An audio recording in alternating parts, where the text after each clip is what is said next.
नमस्कार दोस्तों, मेरा नाम है विजय कुमार। आप देख रहे हैं कॉमिक्स पिटारा चैनल को। तो चलिए दोस्तों, राज कॉमिक्स में ट्रेजेडी की गमराज की इस हंसते और मजेदार कॉमिक्स को शुरू करते हैं, जिसका नाम है गमराज दौड़ चूहे आए।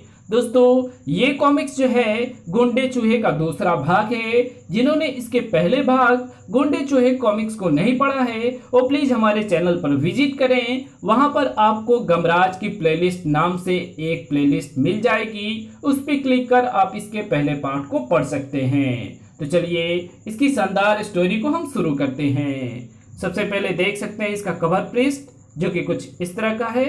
ओके, अपनी हवेली में कई प्रयोगों पर काम करते हुए प्रोफेसर गुलगपाड़ा की चूहों के हाथों रहस्यमय ढंग से हत्या हो गई। सुबुक उनके परिवार का रो रो कर बुरा हाल था। प्रोफेसर को श्रद्धांजलि देने पहुंचे गमराज और संकालू भी चूहों के कारण मरते मरते बचे। गमराज इस सब हंगामे का पता लगाने में जुट गया कि तभी किसी ने उसे केरोसिन से तरबतर कर दिया, और जब गमराज ने चौंक कर ऊपर देखा तो चूहे के हाथ से गिरती जलती दिया सलाई देखकर वो जान बचाकर भागा, मगर तब तक देर हो चुकी थी। इसका एहसास गमराज को जल्दी हो गया। ये क्या? नहीं, ये नहीं हो सकता। मेरी आंखें जरूर कोई सपना देख रही है। यहाँ तक का कथानक आपने पढ़ा पूर्व प्रकाशित कॉमिक्स गुंडे चूहे में। अब आगे क्या होता है ये प्रस्तुत चित्रकथा में पढ़ें। मगर उसकी आंखें सपना नहीं देख रही थी। ये एक ऐसी हकीकत थी जिसने केरोसिन से भीगे गमराज के होश उड़ा दिए। इतने सारे चूहे मसाल लिए खड़े हैं और मेरे सारे कपड़े मिट्टी के तेल से तरबतर हैं। तो क्या ये चूहे मुझे मारना चाहते हैं? चूहों को यह बात कैसे पता चली कि केरोसिन से आग लग सकती है? चूहों ने पहले दिया सलाई जला ली और अब वो मसाल लिए मेरे सामने खड़े हैं। मगर चूहे केवल खड़े नहीं थे, अपने काम के प्रति पूरी तरह सक्रिय थे। ओह, ये तो मुझ पर उछल रहे हैं, ची ची, और इन्हें अपने से दूर रखने का काम ये पहिया करेगा। ची ची धर। मसालों से तो छुटकारा पा लिया गमराज ने, लेकिन ची ची, ओह, वो चूहा मुझे आग लगाने में सफल हो गया। होश उड़ गए गमराज के।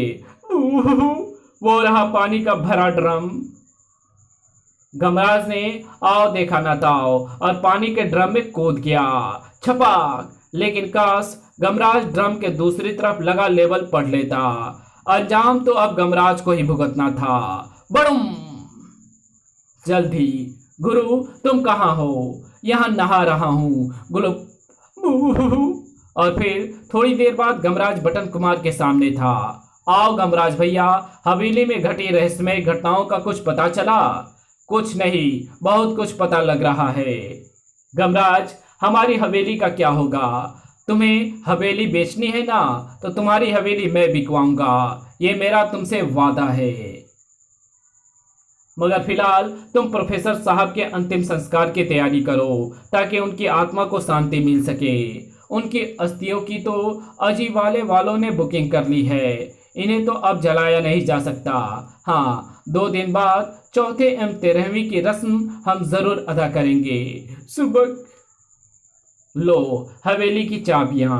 जब तक तुम इसे बेच नहीं देते, हम इसका चार्ज तुम्हें देते हैं। ठीक है।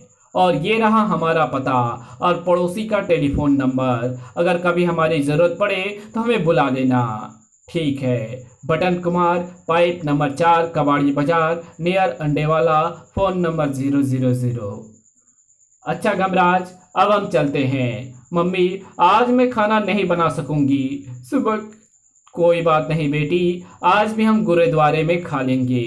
तभी इंस्पेक्टर को भी होश आ गया और वो कानूनी कार्रवाई करके फानुस के नीचे दबी लाशों का पोस्टमार्टम के लिए ले गया। लेकिन गमराज का काम अभी खत्म नहीं हुआ था। संकालू, जो कुछ मैंने इस हवेली में होते देखा है उसे तू सुनेगा तो दांतों तले उंगली दबा देगा। हवेली में तुमने क्या देखा है गुरु? बताऊंगा, लेकिन उससे पहले मुझे ये पता करना है कि प्रोफेसर साहब जले कैसे।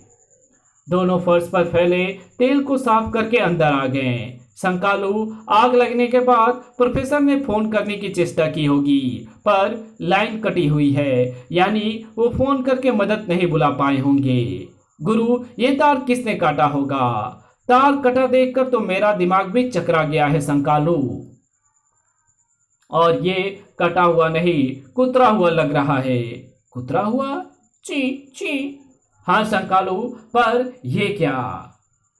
मोमबत्ती फर्श पर खड़ी अवस्था में क्यों पड़ी है? हाँ गुरु, मोमबत्ती गिरती भी तो ऊपर टेबल पर गिरती, नीचे भी गिरती तो ये खड़ी हुई ना होती। फर्श पर इस मोमबत्ती के एक और पिघलकर गिरा मोम भी पड़ा है। इससे यह साबित हो रहा है संकालू की मोमबत्ती फर्श पर रखी जल रही थी। मुझे लगता है कि अभी प्रोफेसर साहब की मौत से संबंधित कई और रहस्यों का भी हमें पता चलेगा। ओह, नल! जब नल यहाँ मौजूद था तो प्रोफेसर साहब ने आग लगाने के बाद इसका इस्तेमाल क्यों नहीं किया? अरे, ये तो पूरा खुला पड़ा है, यानी प्रोफेसर साहब ने इसे खोला था। तो फिर गुरु, पानी क्यों नहीं निकला? जल्दी, इसका जवाब यहाँ है, पाइप कटा पड़ा है। एक के बाद एक मिलते ये सबूत ये साबित कर रहे हैं संकालू कि प्रोफेसर गुलगपाड़ा की मौत स्वाभाविक ना होकर हत्या है। और उनके हत्यारे प्रोफेसर की फैमिली के अलावा तुझे और मुझे भी मारने की कोशिश कर चुके हैं। क्या मतलब गुरु? कौन है हत्यारे? ची ची। चूहे। वो देख, एक और हत्यारा चूहा। ची ची। अगर मेरी नजर इस पर ना पड़ जाती तो ये तुझे इस नंगी तार से जो कि ऑन प्लग से जुड़ी हुई है छुआ कर मार डालता। लेकिन चूहे को ये कैसे पता लगा कि वो ऐसा करेगा तो मैं करंट लगने से मर जाऊंगा? यही तो वो रहस्य है जिसका पता लगाना है। ओह, तो ये है वो किताब जिसमें प्रोफेसर गुलगपाड़ा ने अपने आज तक के आविष्कारों को कलमबद्ध करके लिखा है। उन चूहों को समर्पित जिन्होंने मेरे प्रयोगों के दौरान करोड़ों की संख्या में शहीद होकर मेरे प्रयोगों की कामयाबी की सीढ़ी पर चढ़ाया। प्रोफेसर गुलगपाड़ा। उसके बाद दोनों यमुंडा कार पर सवार होकर वहां से चल पड़े। संकालू, कल सबसे पहले हमें 2 काम करने हैं। तड़ाक, ची ची। अगले दिन, कल, आज और कल और परसों। साल भर छपकर दिन में रद्दी में बिकने वाला विश्व का इकलौता समाचार पत्र। पहला काम है हवेली की नीलामी के लिए अखबार में एक विज्ञापन देना। और दूसरा काम तुझे अभी पता लग जाएगा। गमराज ने संकालू के साथ हवेली में प्रवेश किया। यमुंडा, ट्रक खाली करके तू वापस जा। Okay boss. यमुंडा किसी भी वाहन में बदल सकता है। दूसरा काम ये बिल्लियां पूरा करेंगी। म्याऊं म्याऊं। मैं कहाँ जाऊं? म्याऊं। मैं क्या खाऊं? गुरु, इतनी बिल्लियां तुम कहाँ से ले आए? इनमें से कुछ तो पालतू हैं जो मैं अपनी पड़ोसी से मांग लाया, और कुछ मैंने जाल डालकर पकड़ी हैं क्योंकि मुझे ज्यादा से ज्यादा बिल्लियों की जरूरत थी ताकि वो ज्यादा से ज्यादा चूहों को मार सके। चूहे दौड़, बिल्ली आई। अब तू देखियो संकालू कि ये बिल्लियां उन हत्यारे चूहों की क्या दुर्गति बनाती हैं। चूहे गुरु से टक्कर लेंगे तो उनकी ये गत बनेगी ही। अगले दिन 1 घंटे बाद हवेली की नीलामी के लिए खरीदार आने शुरू हो जाएंगे संकालू, लेकिन पहले अंदर का हाल मालूम कर लें। और अंदर प्रवेश करते ही ये क्या, सारी बिल्लियां बेहोश पड़ी हैं। बेवकूफ, रात इन्होंने खूब डटकर भोजन किया होगा, इसलिए बेहोश नहीं हुई बल्कि सो रही हैं। गुरु, ये सो नहीं रही बल्कि बेहोश हैं। आए, मगर ये बेहोश कैसे हो गई? इस बिल्ली की नाक पर ये बुलबुला कहाँ से आया? और बुलबुले की गंध को पहचानते ही गमराज चीख पड़ा। संकालू, मुंह पर रुमाल बांध ले, ये बुलबुला क्लोरोफॉर्म है। यहाँ पर क्लोरोफॉर्म के बुलबुले उड़ाए गए हैं। जिसके प्रभाव से बिल्लियां बेहोश हो गई हैं। पर मेरे पास तो रुमाल है ही नहीं।